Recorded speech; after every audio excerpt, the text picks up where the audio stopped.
అనంత విశ్వంలో అంతటా తానే ఆవరించి ఉన్నది నిరాకార నిర్గుణ సంపన్నమైన ఆ పరబ్రహ్మ స్వరూపమే. మహాయోగులకు దివ్య తేజోమయ మండల రాశిగా, అవధూతలకు సిద్ధపురుషులకు తమ తమ ధ్యానంలో దేవి దేవతల రూపంతో, భక్తులకు అభయహస్త ప్రదాతలుగా, ఆరాధ్య దైవాలుగా దర్శనమిస్తున్నది పరమాత్మ అని కూడా పిలువబడే ఆ పరబ్రహ్మ స్వరూపమే. కానీ సామాన్యులకు ఇలాంటి దైవ దర్శనాలు కానీ, లేదా కనీసం దైవ స్వరూపాన్ని కూడా ఊహించుకోవటం దుర్లభంగా ఉండేది. ఇది ఒకప్పటి మాట. ఇలాంటి స్థితిలో మొట్టమొదటిగా సామాన్య ప్రజలకు దైవ స్వరూపాన్ని దర్శింపచేసిన దైవాంశ కళ చిత్రకళ. దైవానికి రూపాన్ని ఇచ్చినవాడు చిత్రకారుడే. దేవీ దేవతల ఆకృతులను ఊహించి ఆయా చిత్రాల రూపకల్పనకు శ్రీకారం చుట్టిన అనాది చిత్రకారునికి యావత్ మానవజాతి అవశ్యంగా రుణపడి ఉంటుంది. ఇలాంటి అద్భుతమైన కళను వంశ పరంపర వృత్తిగా స్వీకరించింది ఓ కుటుంబం. ఈ కుటుంబంలోని వారే కళాశ్రీ కేశవులు. చందమామ మరెన్నో సుప్రసిద్ధ మాసపత్రికలలో కేశవన్ అనే కలం పేరుతో చిరకాలం పనిచేసి ఎంతో ప్రఖ్యాతి పొందిన ప్రముఖ చిత్రకారుడు కేశవులు. తనకు వచ్చిన జాతీయ అవార్డు కళాశ్రీ ఇంటి పేరుగా మారి కళాశ్రీ కేశవ్గా సుప్రసిద్ధులయ్యారు. తెలుగు చిత్రకళ ఆణిముత్యం కళాశ్రీ కేశవన్. పుట్టింది చిత్తూరు. వీరి తల్లిదండ్రులైన శ్రీ గురుస్వామి, శ్రీమతి చెన్నమ్మలే కాక వీరి తాత ముత్తాతలు కూడా ప్రముఖ చిత్రకారులే కావటం, అంతేకాక వీరి సంతానం కూడా ప్రముఖమైన చిత్రకారులే కావటం మరింత విశేషం. 40 సంవత్సరాలు చెన్నైని నివాసంగా చేసుకుని 2000 సంవత్సరంలో హైదరాబాద్లో స్థిరపడ్డారు. హైదరాబాద్ అమీర్పేట్ పంజాగుట్ట కాలనీ క్రాస్ రోడ్స్లో కళాశ్రీ అనే పేరుతో వెలిసిన కళానిలయం అరుదైన కళాఖండాలకు, అద్భుత తంజావూరు తైలవర్ణ చిత్రాలకు నెలవై ఆధ్యాత్మిక లోకంగా అలరారుతున్నది. కళాశ్రీ కళా నిలయం నుండి తరలిన అరుదైన దేవీ దేవత విగ్రహమూర్తులు, స్వర్ణ ఆభరణాలు, నవరత్నాలను పొదిగిన తంజావూరు తైలవర్ణ చిత్రాలు నేడు తెలుగు నేల అంతటా దేవాలయాలలోనూ మరెందరో గృహాలలోనూ కొలువు తీరి ఉన్నాయి. ఇలాంటివి గుడిలోనూ గృహంలోనూ ఉండటం ఎంతో శుభప్రదం. వ్యక్తి లేదా కుటుంబం వారి వారి సాముద్రిక శాస్త్రం, సంఖ్యాశాస్త్రం, రత్నశాస్త్ర, సప్తవర్ణ శాస్త్ర, నాడి శాస్త్రాలను పొందుపరిచి అసలైన తంజావూరు చిత్రాలను బ్రహ్మీ ముహూర్తంలో స్వయంగా రూపొందించి వాటికి నవరత్న ఖచ్చిత స్వర్ణాభరణాలు అమర్చి కోరిన వారికి అందచేయటం కళాశ్రీ కేశవన్ గారి ప్రత్యేకత. చిన్ననాటి నుండి తంజావూరు తైలవర్ణ చిత్రకళలను ఉచ్ఛ్వాస నిశ్వాస చేసుకుని సుప్రసిద్ధ కళాకారుడిగా రాణిస్తూ తంజావూరు తైలవర్ణ చిత్రకళను విశ్వవ్యాపితం చేస్తూ ఎన్నో సన్మానాలు, సత్కారాలు అందుకున్న అతి విశిష్ట చిత్ర కళాకారుడు కళాశ్రీ కేశవన్.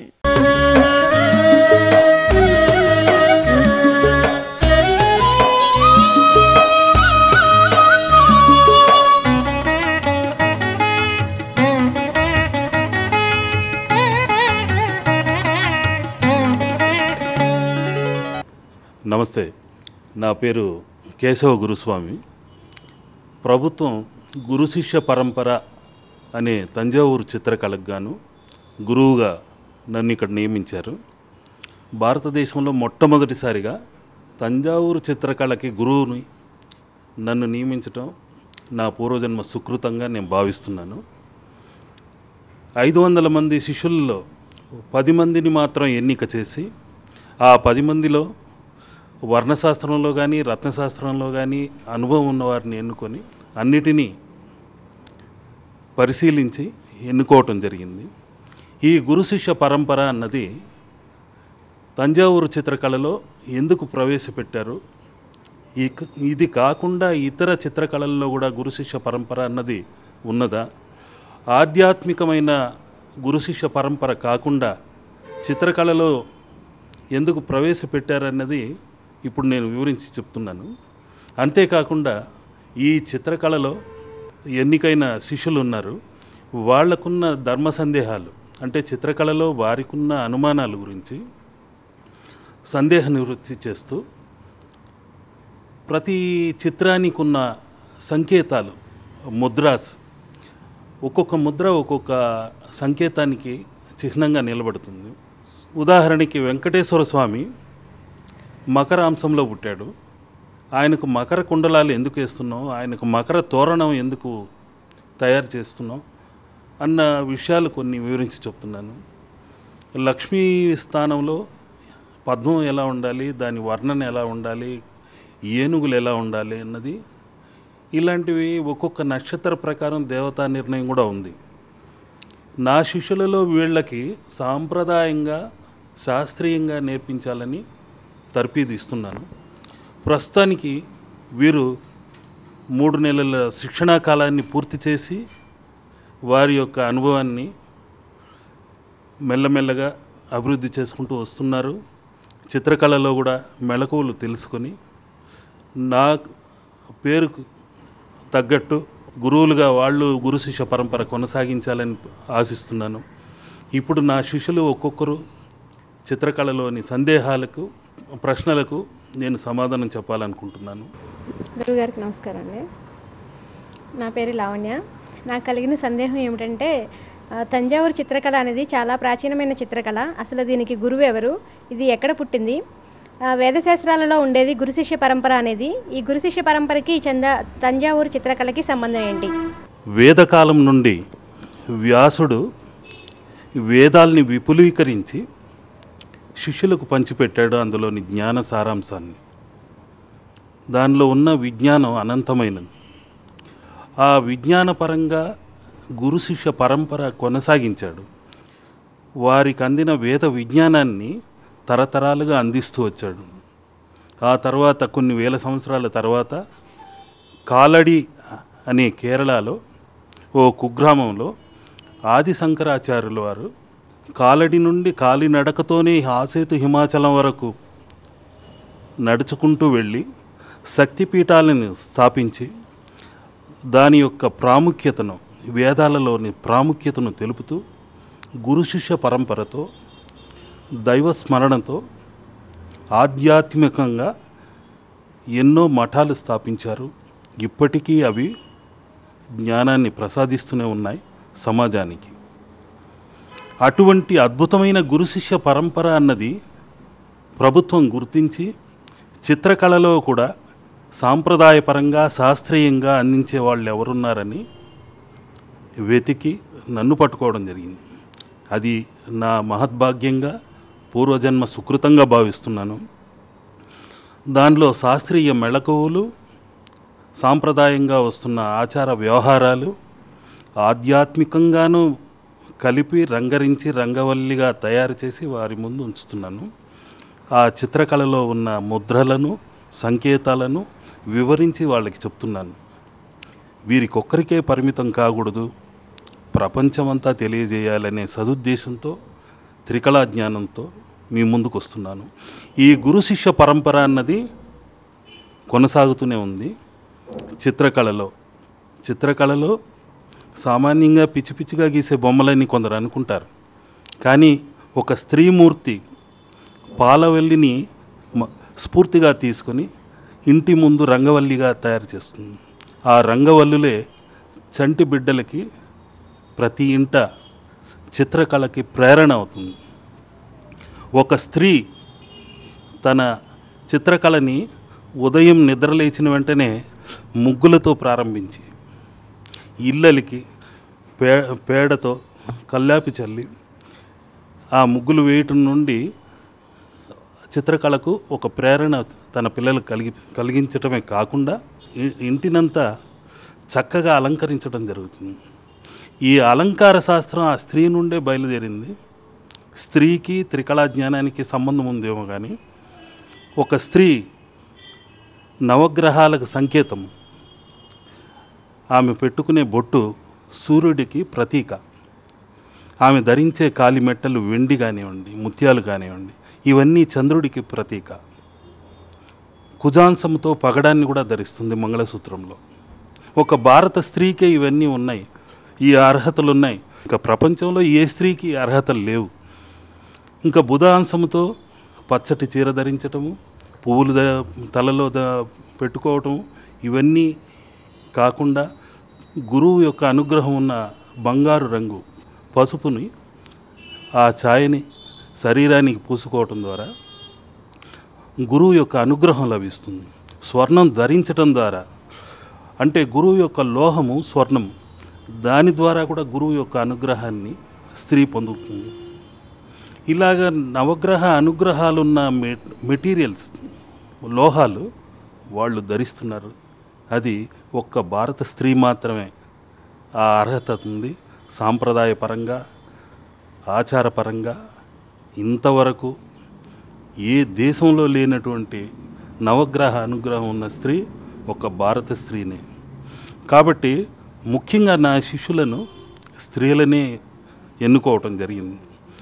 వారు నిష్ఠా నియమంతో తప్పనిసరిగా రాబోయే తరానికి, నవతరానికి సాంప్రదాయపరంగా, సాంకేతపరంగా చిత్రకళలో మెలకువలు నేర్చుకొని వాళ్ళు అందిస్తారనే సదుద్దేశంతో ఈ గురు శిష్య పరంపర ప్రారంభించాను.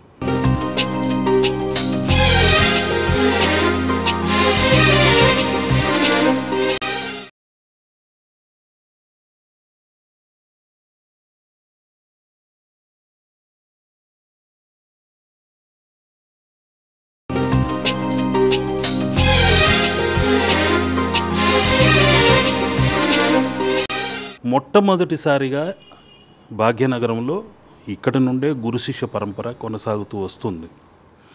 ఈ గురు శిష్య పరంపర అనే దీంట్లో నేను తంజావూరు చిత్రకళకు గాను అన్ని మెళకువలు మీకు నేర్పిస్తున్నాను. ఇవి కాకుండా పూర్వం సరభోజిరాజు తంజావూరుని పాలించే రోజుల్లో స్వర్ణంతో ఏ విధంగా తంజావూరు చిత్రకళ చెయ్యాలి అనే దాన్ని ఉత్సాహపరిచి చిత్రకారులందరినీ ఆదరించాడు. వారి చిత్రాలను యాత్రికులకు తంజావూరు దేవాలయం ముందు ప్రదర్శించి అమ్మకానికి పెట్టారు. ఒక తంజావూరు చిత్రాల వరకే పరిమితం కాకుండా దక్షిణ భారతదేశం మొత్తం దేవాలయాలు ఎక్కడెక్కడ ఉన్నాయో అక్కడ అన్ని ప్రదేశాల్లో యాత్రికులు వచ్చినప్పుడు వారి ఇంట పూజించుకునేలా ఈ తంజావూరు చిత్రాలని అమ్మటం జరిగింది. దీనికి మొట్టమొదటి కారణం సరభోజి రాజు కాబట్టి, తంజావూరు రాజు కాబట్టి దీన్ని ఎక్కువ ఆదరించాడు, అభిమానించాడు. అందువల్ల ఎవరు మర్చిపోకుండా దానికి తంజావూరు చిత్రకళని ముద్ర వేశారు. కానీ తిరుమల కొండపైన నుండి తిరుపతి దేవస్థానం ముందు కూడా ఒకప్పుడు యాత్రికులు వెళ్ళినప్పుడు ఈ స్వర్ణ చిత్రకళని ప్రదర్శనలో పెట్టి అమ్మేవాళ్ళు. అక్కడనే కాదు, మదురై, తిరుచి ఇటువంటి ముఖ్యమైన దేవాలయాల ముందు, శ్రీరంగపట్నం ప్రముఖ దేవాలయాల్లో ఇవి ఒకప్పుడు ప్రదర్శనలో ఉంచేవాళ్ళు, అమ్మేవారు.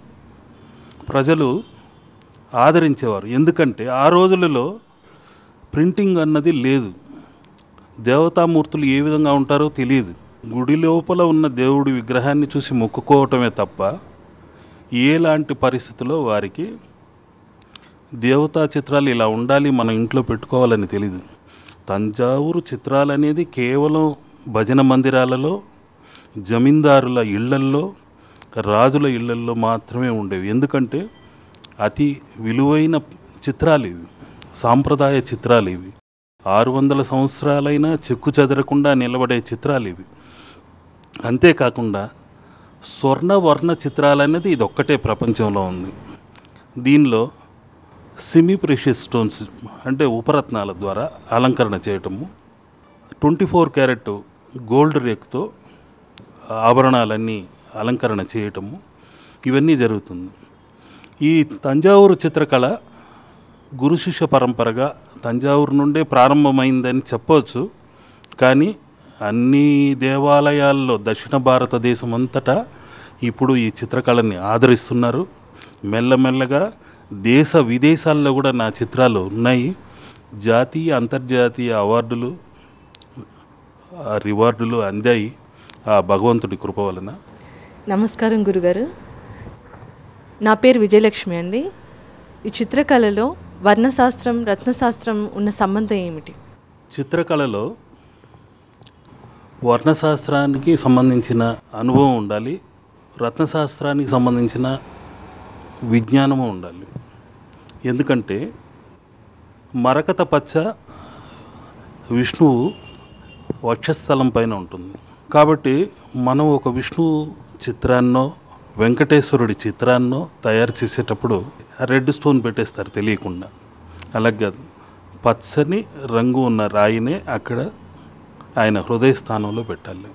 ఎర్రటి రాళ్ళు అమ్మవార్లకు ఉపయోగించాలి.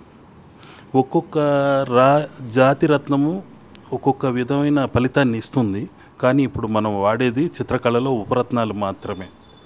ఆ ఉపరత్నాలు కూడా ఆ సంఖ్యాపరంగా వర్ణశాస్త్రపరంగా ఆ దేవతలకు అలంకరణ చేయాలన్నది ఉంది. కాస్త మనం ఆధ్యాత్మికంగా కూడా ఆలోచించి చేస్తే తరతరాలు పూజలు అందుకునేవి కాబట్టి తీసుకున్న వారికి కూడా మంచి కలుగుతుంది. మన సప్త నాడుల్ని కేంద్రీకరించి 72,000 నాడుల్లో మన యొక్క ఎనర్జీ ఉపయోగించి ఆ రత్నాలని అమర్చాలి. అది ముఖ్యమైన సాంప్రదాయ పద్ధతి. వర్ణశాస్త్రం అన్న అంతే, 7 రంగుల కలయిక ఏ విధంగా చిత్రానికి బ్యాలెన్స్డ్గా చేయాలనేది ఉంది. నమస్కారం అండి, నా పేరు సత్యవతి. కృష్ణుడికి నెమలి పింఛానికి ఉన్న సంబంధం ఏంటి? కృష్ణం వందే జగద్గురుం అన్నారు. అలంకరణ శాస్త్రానికి ప్రధాన దేవుడు కృష్ణుడే. తంజావూరు చిత్రకళలోనే కృష్ణుడు ముఖ్యమైన ప్రధాన పాత్ర పోషిస్తున్నాడు. ఆ నెమలి పింఛము ఆయన ఎందుకు ధరించాడన్నది వివరించి చెప్తాను ఇప్పుడు. నెమలి అన్నది ప్రపంచంలోనే సంభోగ ప్రక్రియ అన్నది లేకుండా మగపక్షి ఆనంద బాష్పాన్ని కంటి నీటిని స్వీకరించి గర్భం దాలుస్తుంది. అటువంటి అతి పవిత్రమైన నెమలి జాతీయ పక్షిగా కూడా మన ప్రభుత్వం గుర్తించింది. అంతేకాదు, నెమలి నవరంగుల్ని ఒక క్యాన్వాస్ పెయింటింగ్ లాగా తన శరీరానికి అలంకరించుకుని ఉంటుంది. 9 వర్ణాలను ఆ నెమలి పింఛంలో దాచుకుని ఉంటుంది. అటువంటి నవరత్న ఖచ్చితమైన నవవర్ణాల పింఛాన్ని కృష్ణుడు ఆ రోజుల్లోనే వేదకాలంలోనే గుర్తించి పవిత్రమైన సంభోగం అంటూ తెలియని ఒకే ఒక ఏకైక జీవి ఈకని తన కిరీటంగా మకుటంగా ధరించాడు. అంతేకాదు, సుబ్రహ్మణ్యేశ్వరుడు సుబ్రహ్మ, బ్రహ్మ తర్వాత మరో బ్రహ్మ, ఆయన వాహనము నెమలి. ఆ నెమలికి ఎటువంటి నాగశక్తినైనా, అంటే ఛాయాదోషము నాగరూపంలోనే ఉంటుంది, అటువంటి నాగశక్తిని ఛాయాదోషాన్ని బంధించగలిగే శక్తి ఆ నెమలికే ఉంది. కాబట్టే కృష్ణుడు నెమలిని మకుటాన ధరించాడు. నటరాజస్వామికి మరో ప్రతీక నెమలి. పురివిప్పిన ఆ నెమలి యొక్క అందము నటరాజ చిహ్నాన్ని మనకు సంకేతంగా తెలుపుతుంది. ముందుగా రాబోయే వర్షానికి పులకరించి నాట్యం చేస్తుంది. ప్రకృతి నేర్పిన నాట్యం ఆ నెమలికే వచ్చింది. దాన్ని గుర్తించి ఆ కాలంలోనే, వేదకాలంలోనే కృష్ణుడు మణిమకుటంగా ఆ నెమలి పింఛాన్ని ధరించాడు. ప్రతి ఒక్కరూ ఆ నెమలి పింఛము వేసేటప్పుడు నవవర్ణాలని మేళవించి చిత్రీకరించాలి. అది గుర్తుపెట్టుకొని మీరు శిష్యులుగా తయారు చేయాలి. గురువుగారికి నమస్కారం. నా పేరు మాధవి. నాకు కలిగిన సందేహం ఏమిటంటే కృష్ణ పరమాత్ముడు పొన్న చెట్టు కింద ఎందుకుంటారు? చాలా మంచి ప్రశ్న అడిగావమ్మా. పొన్న చెట్టు అన్నది కల్పతరువు అని కూడా పిలుస్తుంటారు, కల్పవృక్షం అని పిలుస్తుంటారు. ఈ వృక్షము అనేక ఆయుర్వేదిక ఔషధ విలువలున్న వృక్షం. అది ప్రకృతి వృక్ష రూపంలోనే ఉంటుంది. శక్తి తత్వానికి మరో ప్రతీక చెట్టు. భూమి శివతత్వం అయితే ప్రకృతి, చెట్లు, పుట్టలు ఇవన్నీ శక్తి తత్వానికి సంబంధించినవి. కాబట్టి అటువంటి శక్తి తత్వం గల ఈ పొన్న చెట్టు కిందే ఆయన నిలబడ్డాడు. అంతేకాకుండా పూర్వం స్త్రీలు వంటగదికే అంకితమైపోయి ఆ పొగలోనే ఉండిపోయేవాళ్ళు. మళ్ళీ ప్రాణవాయువుని స్వీకరించాలి అంటే వాళ్ళకి చెట్లే ఆధారం అయ్యేవి. ఎక్కువ ఆక్సిజన్ ప్రాణవాయువునిచ్చే చెట్లు ఏవంటే పొన్న చెట్టు, తులసి చెట్టు, ఇలాంటి మొక్కలు చాలా ఉన్నాయి. కానీ కృష్ణుడు పొన్న చెట్టుకు ఎక్కువ ప్రాధాన్యతనిచ్చి చెట్టు కిందే నిలబడ్డాడు. కానీ ఏ స్తంభం కిందో ఏ రాజ అంతఃపురంలోనో లేడు. అది సంకేతంగా మనం తీసుకోవాలి. కానీ చెట్టు కిందే ఎందుకున్నాడు ఆయన, తాటి చెట్టు కింద ఎందుకు లేడు, ఇలాగా మనం వక్రమైన ఆలోచనలు లేకుండా సక్రమంగా మనం దండం పెట్టుకొని ఆ వృక్షానికి ఉన్న విలువల్ని తెలుసుకొని ప్రతి ఇంట ఒక మొక్కను పెంచుకుందాం, పచ్చదనాన్ని పెంచుదాం, మొక్కల్ని పెంచి వృక్ష సంపదని ఆరాధిద్దాం. అందుకనే పూర్వం చెట్లని మొక్కేవాళ్ళు, గుట్లని మొక్కేవాళ్ళు. రాతిలోనూ శివతత్వం ఉంది, చెట్లలోనూ శక్తితత్వం ఉంది. చెట్టు పుట్టల్ని మొక్కే అంతరార్థం ఇదే. ఈ వేదాల్లో దాగిన విజ్ఞానం కూడా ఇదే. నమస్కారం గురుగారు. నా పేరు సూర్యకుమారి. సంగీత సాధనాలు ఎన్నో ఉండగా కృష్ణుడు ఈ వెదురు మొక్కనే వేణువు